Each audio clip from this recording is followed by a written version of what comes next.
AI isn't replacing who you think it is, and by the end of this video, you'll know exactly if you're safe or being replaced. Subscribe if it's your first time. Let's get into this. A common misconception is that hard jobs are safe and easy jobs are not. But AI doesn't care about how hard your job is. It cares about how repetitive and predictable it is. I've divided the jobs into three categories: pure execution work, scripted work, and skill-based work. That's why data entry, admin work, and transcription are going to disappear, not because they're easy, but because they're repetitive. Similarly, customer support, scripted sales, and call scheduling is something that all follows a script, and AI is already taking your place if your job follows a script. And the uncomfortable part is even skilled jobs aren't safe if they're predictable.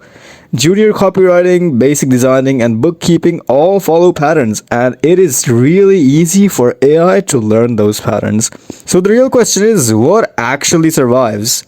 So it is work that requires human trust, judgment, and where failure has real consequences. The bitter truth is that if your work can be written as a set of instructions, it can be replaced. And in that situation, you have only two choices: adapt or die.